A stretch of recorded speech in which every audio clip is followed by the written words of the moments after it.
Ben Askren posted another update on his health. Despite having to return to the hospital, he says he's making progress and getting better. What's up, guys? Update number 9. So I know I kicked some butt on this walker.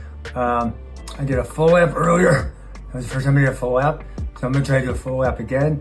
Hopefully I see I'm making some progress and getting better, even though I'm stuck here in the hospital. Bye.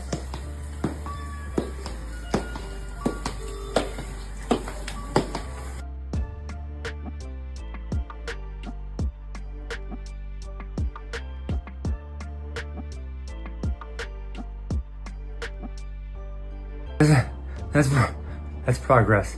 I'm gassed. Seems pathetic. One lap of walking can get you there tired. But that was my almost 3rd lap today, so I'm making some good progress. Hope you guys are doing the same with your lives. Fight announcements. Abus Magomedov versus Joe Pyfer is set for UFC 320 on October 4th. Magomedov comes in on a 3-fight win streak, most recently earning a unanimous decision over Michel Pereira in April. Pyfer is riding a 2-fight streak of his own, with his latest win being a unanimous decision over Kelvin Gastelum in June.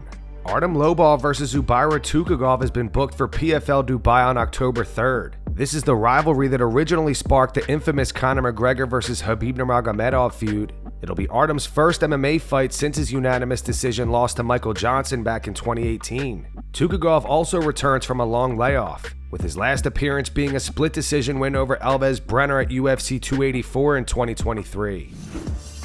Caio Borralho thinks Robert Whittaker is close to retiring from MMA, following his recent split decision loss to Reiner de Ritter. Caio is currently preparing to face Nasruddin Imavov at UFC Paris on September 6th. Speaking to the Schmo, Caio said, "I don't think so. Robert Whittaker is a f***ing legend. I'm a big fan of him and all that he's done in the sport. He's one of the GOATs in the middleweight division.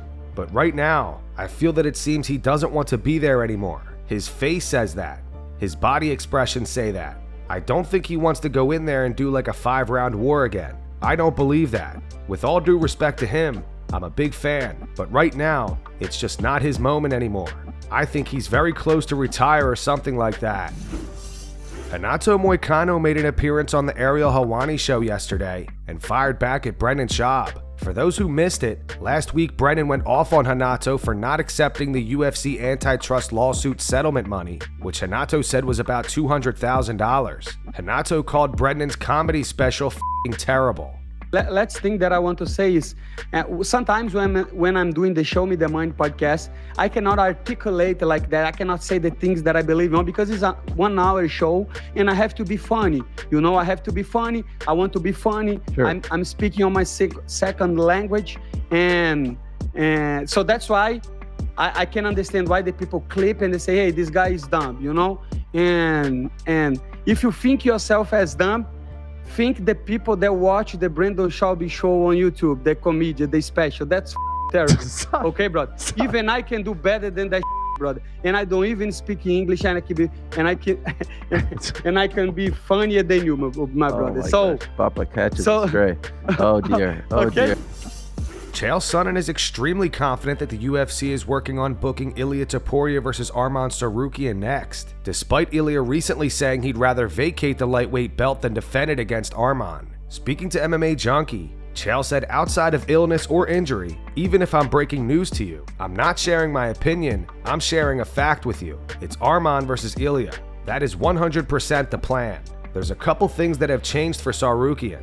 I'm obviously coming to you with information, whether I should have or shouldn't have. Secondly, I was the best man at his wedding, and his name is Daryl Christian, and he's the wrestling coach of Arman Tsarukyan. Third of all, I spoke to Coach Sam Calvita, who wanted to film Chimaev training, and it turned out Tsarukyan is in the room. And a bigger tell also is what Ilia did a week ago, which he said, I don't want the fight. The greats, they don't even know they have it. Ilia's first move for doing a fight is to deny the fight. The only person that he said he'll openly fight is Paddy. Everybody else that he's getting ready to fight, he denies. It's just his approach. Anderson Silva had one. He would always deny the fight, and he would let that run for about 2 weeks. He would then accept the fight. He would let that run for about a month. Then he would slip an injury report to the media where you think the fight is off, and it's not going to happen. He would go and get his run out of that and would tell everybody, I'm fine, it's on. I'm only sharing. That was his system. 100% of his fights he built the same way. Ilia's not any different, whether he knows about it or not. Ilia's first move when he's going to fight a guy, aside from Paddy, is to say I'm not going to fight this guy. Tsarukyan got put through a purgatory and he had to get out of it. But he did. When he showed up, got licensed, weighed in, went through a training camp, and he has to sit in the first row and even watch Paddy the Baddy get in the ring and get attention and not him. I'm just saying, there is an appreciation historically that has shined down, and it's also going to be shown to him. Matchup-wise, the hardest matchup for Ilia is Arman Tsarukyan. I think that the world would lean toward Topuria right now. He's just the flavor. He's hot. He's undefeated, and he's the champion of the world. He should be 2-division champion, BMF champion, lineal-wise. But if Tsarukyan gets his hands on you, you've got a problem. Israel Adesanya posted footage of him and Alexander Volkanovski sparring. Go check out the full video on Izzy's YouTube channel. Links in the description.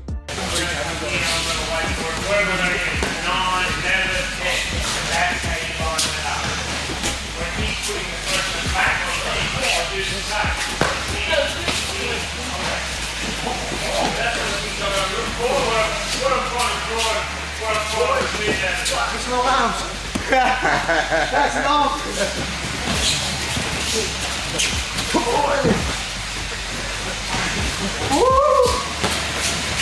Pull that pressure, Bob.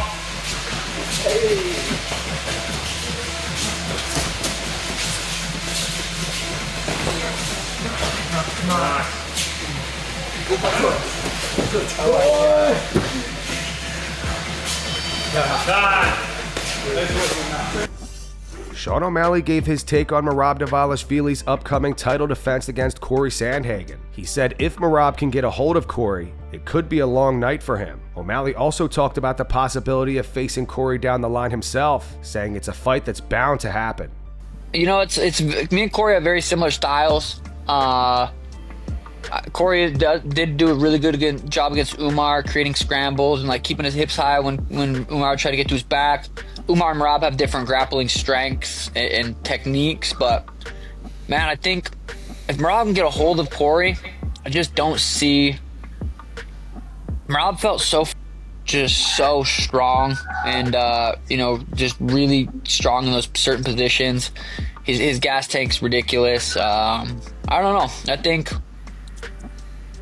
if I had to guess, Merab, but it's hard for me to count Cory out because I do think Cory, like, skill for skill, is one of the best guys in the UFC. I think he's got more skills overall than Merab, but Merab, that skill set he does have is so good, so dominant. It's very Khabib-like in a sense, and it's hard to count either one of those guys out. But yeah, if I had to guess, I'm kind of leaning towards Merab, but Cory, it wouldn't be surprised if Cory goes out there and does something spectacular. Well, Cory said that if he were to win, he would want you to be his first title defense. How would you approach that matchup? I wouldn't say no. If they said, hey, Cory beat Merab, you're fighting Cory for the title, I'd feel a little weird coming off 2 losses to fight for the title again. But I would, I'm not going to say no to a title fight, especially against Cory. Me versus Cory, I was actually trying to fight Cory when the co-main event fell out for that Max and Dustin fight. I threw my name out there to UFC. I was like, 3 weeks, me versus Cory would be sweet, but it didn't really make sense for the UFC. Cory versus Merab was the next fight to make. But yeah, me versus Cory is a very interesting fight. That's one that's bound to happen sooner than later, probably. Ray Longo explains why he thinks Dricus Du Plessis has the edge in his upcoming middleweight title defense against Khamzat Chimaev. What we're going to see, and ultimately, who do you like? UFC 319 Du Plessis v. Chimaev. Yeah, really, really excited for this fight. I think the build-up kind of ended up being perfect, too, even with all the missed fights and this and that. I think it actually added towards the excitement of the fight. But, I tell you, I like, again, Dricus has really grown on me to where I really starting to love the guy. Like, I like the tenacity. I don't feel like, and again, that doesn't mean anything. I'm just saying optically, he doesn't look like the best guy around. He's awkward. But, man, the guys that are just tough and gritty and got the gas tank and belief in themselves, sometimes, man, it just goes such a long way. And I think that's what I'm seeing in Du Plessis. And plus, he's a big, strong kid. So that's the game to me. It looks like, can Chimaev get it done within 2 rounds? And can Dricus weather the storm and get it done in the 4th and 5th round? And I'm leaning towards Dricus dragging that fight into the 4th and 5th round. I don't think that other guy wants anything to do with rounds 4 and 5. Alex Bejeda posted some intense training footage to his Instagram. He's preparing to rematch Magomed Ankalaev for the light heavyweight title at UFC 320.